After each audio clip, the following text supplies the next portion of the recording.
Hello everyone and welcome back to Beatley Tone's Beatles channel. Lovely to have you here. Thanks for joining me for this video and I hope you're all doing well. Well, I have just watched the Let It Be, the revamped Let It Be movie on Disney Plus this afternoon. The matinee performance then, if you like. And I have thoroughly enjoyed it. And I've got a lot of thoughts about it. And I've made some notes. I've made some notes like I'm, I've been in a lecture or something. But things I want to talk about in this video. And first of all, let me just say that the film, the restoration of this film is absolutely superb. The old version would seem to be really dark and gloomy from what I can remember, this is not the. I mean, the picture quality is absolutely superb. It's transmitted in 4K. It's got Dolby Atmos sound if you've got that, or Dolby Vision, or Dolby 5.1, which is the system that I've got. It really was. I really enjoyed it, I have to say. And over the years, we've had this narrative about the Let It Be movie, the fact that it was a film of the Beatles breaking up, which it wasn't really, but generally that it was a miserable experience, and for the Beatles, a miserable experience for viewers. Critics didn't like it at the time, and I don't find that with this film at all. I think the fact that the picture quality has been improved to such an extent that kind of lifts that sort of gloomy lid off the film that people would have seen originally. In 1970, it was the whole picture seemed to be much darker. Now it's much brighter. A bit like Peter Jackson's Get Back movie. That's that sort of improvement, I think. And I think that there's lots of reasons why we have this sort of this is a terrible film. This is a really miserable film. This is a gloomy, miserable film narrative. Maybe there's quite a few reasons of it. I think that the darkness that it was transmitted in originally is one of them. The fact that it came out in May 1970, just a week or during the same week that the Beatles announced that they were splitting up, added to that misery of people going to see it, Beatles fans going to see that at the cinema at the time. We had the John Lennon interview that he did with Jan Wenner of Rolling Stone that he did to promote the Plastic Ono Band album, where I think we can at best describe as being vitriolic, where he hated everything and he described the sessions as being the most miserable sessions that he'd ever taken part in. That adds to it. And I think that part of the reason why he hated Let It Be so much was because when they went into the studio in January '69, he didn't have a lot of songs. Most of the songs that we see in the film and that ended up on the album are, classic Paul McCartney songs. And John didn't come into the studio with many songs. He didn't have much to bring to the table. Don't Let Me Down, brilliant song, but that was probably his best. He had Dig a Pony, which is a song that I like, but it's not his best work. There was Dig It, One After 909, which was written I think in 1960, and he had that little part of I've Got a Feeling, Everybody Had a Hard Year, that part as well, which added to that song. But apart from that, he didn't really have anything, and that's probably one of the reasons why he personally didn't like the sessions at all. And you know, you had Ringo saying the other day, you know, there wasn't a lot of joy. Or I don't know if he said it the other day, but I read it the other day. You know, there wasn't a lot of joy there. And you know, obviously Paul was, you know, angry with the whole Let It Be thing, the Phil Spector, you know, additions to his songs with the choirs and the orchestras that he didn't like, plus the fact that there was that, you know, that big sort of, you know, debate between, you know, the three other Beatles and him about the release date, because Paul wanted to put out his McCartney album. All that happening at the same time. You know, it was the sort of McCartney album versus the Let It Be album, and you know, all that sort of stuff kind of, you know, adds to the myth. But you know, for me, watching this, and I have to say that, you know, I haven't seen this probably for over 30 years probably. I've never owned a bootleg version of it, but I think I recorded it on VHS the last time it was on UK TV, which I think was 1982, or that was certainly the first time that it would have been broadcast on British TV after you know, my family had a VHS recorder. I had seen it before, definitely in 1976. It was the first time I saw it, which wasn't long after I first became a Beatles fan, but we didn't have a video recorder back then, and I recorded it on my cassette deck, just the audio, and I don't think I ever played that cassette tape again. I don't know why I recorded it. I just felt like I needed some sort of souvenir of the occasion. But you know, I've watched it today, and I say it is the first time I've watched it for, you know, at least 30 years, I reckon. And I've got a completely different perspective of it. I don't see that misery, you know, in glimpse, you know, either wholesale or in glimpses. Really, I see, you know, a band, you know, trying to make an album more than trying to make a film, and you know, I think, you know, parts of this is joyous, and we kind of saw that in the Peter Jackson's Get Back docu-series. And you know, people were saying, well, you know, it's a complete whitewash because it was so miserable, but it can't have been because there was so many, was it 8 hours of footage? You know, you can't put together 8 hours of footage and tell a lie. You can't tell a lie. The footage is there for everyone to see, and we saw it in Get Back. That, you know, how much fun they were having in the studio. You know, there were moments. Of course, there were moments.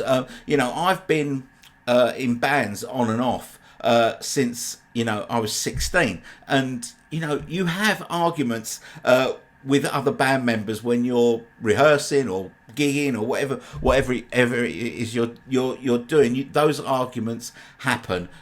So, you know, and you know, the argument with, you know, between Paul and George, you know, when he says, you know, I'll play whatever you want me to play. If you don't want me to play anything, I won't play anything. Whatever it is that pleases you, I'll do it. You know, that moment, you know, was, you know, it's pretty tame stuff, really, compared with the arguments that I've seen in the studio in my silly little bands that, you know, that I've been in over the years. But anyway, let's talk about it. I don't want to make too many comparisons to Get Back, because I think it's a kind of a standalone. Get Back is a standalone thing, and Let It Be is a standalone thing. So, you know, I'm going to reference it, but not talk too much or make too many comparisons. So when you watch the presentation on Disney Plus, it starts off with about a 5-minute conversation between Peter Jackson, whose team have done the restoration, and the original director, Michael Lindsay Hogg. I don't think they're in the same room, but it's been cut in a way that it looks as if they're talking to each other. The interview, it says, comes from April 2023, so it's over a year old. But one thing that Peter Jackson says in this conversation is that he considers Let It Be to be the father of Get Back, and that is a very good description, I think, because that's exactly what it is. Let It Be existed, but Get Back tells a much broader story of that month of January 1969, with it, with its subtitles, little captions telling you who everyone is, the background people like Michael Lindsay Hogg and Mal Evans and that sort of thing, even Billy Preston, and you've got that kind of diary that tells a story, and and you see the footage for every day, and then you see it marked off on the calendar, and then you go on to the next day. You obviously don't get any of that in Let It Be, and you can see, having seen the footage broken down day by day in Get Back, you can see where the editing has happened in Let It Be. The things are out of sequence. For example, how they happened is out of sequence. Visually, the picture retains the sort of the original TV aspect that you would have had in 1970, which is 4:3. Widescreen is 16:9, so you kind of get the screen sort of cut off. If you've got a widescreen TV, you get the picture is sort of cut off at the side, so it kind of gives it that all authentic look. And I've got a list of all. I mean, Let It Be has always been my favourite Beatles movie because it is a mood. I'm about the music, and Let It Be is a film of the Beatles in the studio making music. And in the latter days of the Beatles era, you don't really have a lot of footage of the Beatles in the studio, working in the studio. So it's unique in that sort of way. We get Don't Let Me Down is sort of the first, the first song, and I think that this kind of adds a little bit to the gloominess feeling of the film. The bit at the very beginning, when Mal Evans is bringing on bringing the piano in, and with the stool on the top and all the rest of it. There's some piano music, beautiful piano music playing, and then there's a cut there, and you see that it's Paul that is playing that an almost classical piece of music, and it is absolutely it's an absolutely gorgeous piece of music, and but it sounds sad. It kind of sounds sad, and then it cuts to Don't Let Me Down, a little extract of that, and then we see them working on Maxwell's Silver Hammer. And one thing that I noticed about that I hadn't really remembered or hadn't noticed before is that George is having a much better time playing Maxwell's Silver Hammer than he ever admitted to. We know that Paul really pushed them on Maxwell's Silver Hammer, making them play it over and over and over again. And we don't know which take this was, but George seemed to be enjoying Maxwell's Silver Hammer a lot more than he ever made out. Then we get that. I love that bit where George is, he gets an electric shock off the microphone, and one of the roadies sort of comes in, and sort of George is telling him to hold it, and then George holds it again, and he gets another electric shock, and Paul says, if that boy dies, you're going to cop it. And I love that bit. He's looking out for him. They're not arguing at this point.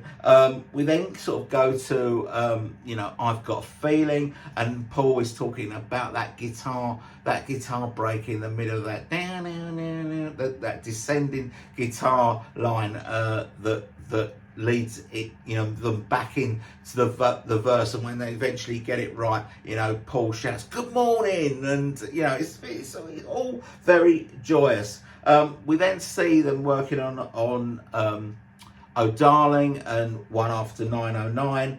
Then we see Paul and Ringo on the piano. We saw that in Get Back. Then we see them working on Two of Us, and then we get that argument between Paul and George, and it is an argument, but and a lot was made of it. But like I say, if you've ever been in a band, it's pretty tame stuff, really. Then we get them working on Across the Universe, and we get see some gorgeous harmonies from Paul on that. Then working on Dig a Pony, and then Susie Parker, which is really interesting. It's an unreleased song, but it's joyous. And then we see George playing for the first time to Ringo, and eventually Michael Lindsay Hogg as well. I Me Mine is playing it for the first time. He says this is called I Me Mine. He plays it, and I think he's playing it on John's guitar. Then they go to the band playing I Me Mine, but it's just George, Ringo, and Paul, and you see John and Yoko, waltzing round to it. I mean, George has introduced the song as being a waltz when he played it to Ringo and Michael Lindsay Hogg for the first time. But the thing that you kind of take away from that is that John really didn't have any interest in being a part of the song I Me Mine. And that is the kind of the end of the Twickenham footage. So then we all see them arriving at 3 Savile Row to go into the basement where the studio is, and For You Blue is playing, and then it cuts to the band playing For You Blue, and I'm pretty sure that is the final version that ended up on the album, or it sounds like it to me. Now, I said I wasn't going to make many comparisons with Get Back, but in Get Back, there's a lot of studio chat which helps tell the story of January 1969. But we don't get much of that in Let It Be. But then we do, the next sequence that we get is a little bit of studio chat where Paul is telling John that last night he watched some footage of the Beatles in India with a Maharishi, and he said there's this bit of footage with you walking along with Maharishi, and you don't look yourself. Then it cuts to them playing Besame Mucho, a song that they used to do in Hamburg, and they did at the Decca audition. And then you see Ringo playing Octopus's Garden to George for the first time, and George is helping him out. George Martin joins in. John gets on drums and plays them quite badly. And then Paul, Linda and Heather Eastman arrive. And then they you can see them with Billy Preston for the first time, going back in time, doing You've Really Got a Hold on Me, and that doesn't sound too great because they're not sure whether they're doing it in the same key as they used to do it in, and they're each trying to remember their own harmonies and not really remembering it properly, so it doesn't sound too great. Then we get like a comedy version, a samba version of Long and Winding Road. Then it goes to Shake, Rattle and Roll, which is fantastic. They're really rocking out in this sequence. It sort of goes Shake, Rattle and Roll, Kansas City, which is kind of led by George, then Lordy Miss Claudie. Then it goes to Dig It, and George Martin is joining in with that, and he's playing some sort of percussion instrument, which looks like a great big shaky sausage. And then we get another little bit of studio chat where Paul is sort of complaining to John about George sort of saying no to everything, to touring and all that sort of stuff.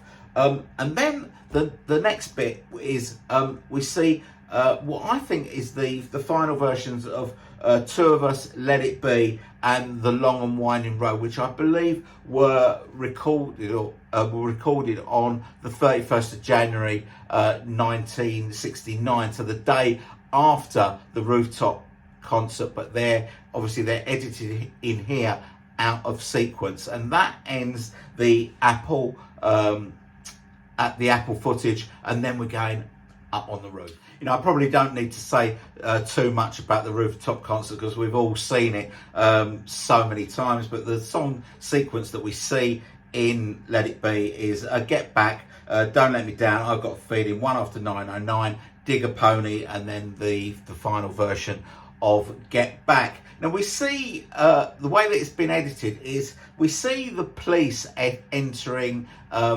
Savile Row during Dig a Pony, which is the penultimate song. But if I remember rightly, in the Get Back movie, the police arrive much earlier during the rooftop concert, and they're kind of detained or delayed by the receptionist at Apple before they actually go up onto the roof. But you know, obviously the rooftop concert is fantastic. It's absolutely joyous. They're having a great time. They all look really happy playing the songs. Yes, you've got cutaways to people on the street, not as many as you get in the Get Back movie, so it's more band, less cutaways, I think. But I quite like the cutaways, especially that woman who says, "I don't really see the point of it," and you see people climbing onto the roof. Like there's one bloke who's got a hat and he's still got his pipe in his mouth, and he's about 60 and he's up on the roof. But I love all that stuff. It's brilliant. So that is pretty much that is the final sequence in the film, and then the credits roll, and you get a kind of an early version of "Oh Darling" and a kind of a blues thing, and I think it's "I Lost My Little Girl," the first song that Paul ever wrote, playing over the credits. But you kind of see the 1970 credits, and then as it goes to the 2024 credits, the picture kind of goes into the distance and all small, so you can't actually read what they are, which I would have liked to have seen. And straight away Disney, as it sort of as it cuts away, the next thing you're being offered on Disney Plus is the Get Back film, of course. So when Let It Be was first announced that it was coming to Disney Plus, a lot of people in the comments on my video, where I was saying it had been announced, was saying, well, why do we need to see Let It Be now that we've got Get Back? Get Back is a much better, much longer story, and that is true. Get Back is much better, but there are moments in Let It Be that aren't in Get Back. Things like Susie Parker, I don't think Bessay Mucho is in there, but the main thing is those complete performances from the 31st of January 1969 of Two of Us, Let It Be, and Long and Winding Road. They are not in Get Back in their entirety. I think they played over the credits, I think, at the end of it. That is a good enough reason for me to want Let It Be. But basically when Get Back was announced, everyone was saying, well, what about Let It Be? What about Let It Be? Well, now we've got it. Now we've got it at long last. We have got it. Hopefully there will be a physical release later in the year. If it's anything like Get Back, it will probably come out in about 3 months' time. I think, depending on what else the Beatles have got in store for us for the rest of 2024.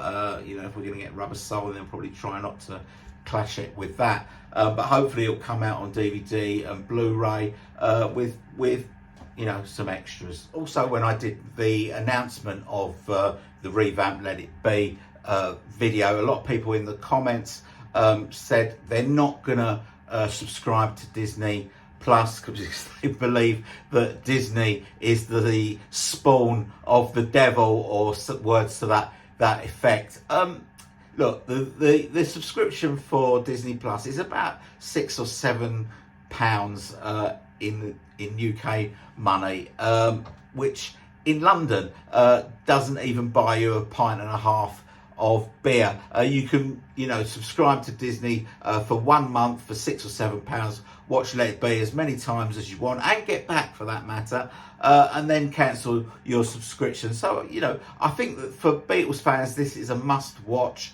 So I would urge people to try and watch it. I know a lot of people would rather wait until the physical media comes out, and hopefully that won't be too long. But you know, for those of us that can't wait, for £6 or £7, it's worth it. Okay, that is it from me. Thanks very much for watching. I'd love to know your thoughts down in the comments below. Please tell me if you've watched the revamped Let It Be on Disney. Please tell me what you think. Love to hear your views. You know, I read all your comments and I will respond to them as well. Okay, that is it from me. Thanks very much for watching. Hope you've enjoyed this video, and I will see you all very soon. Bye bye.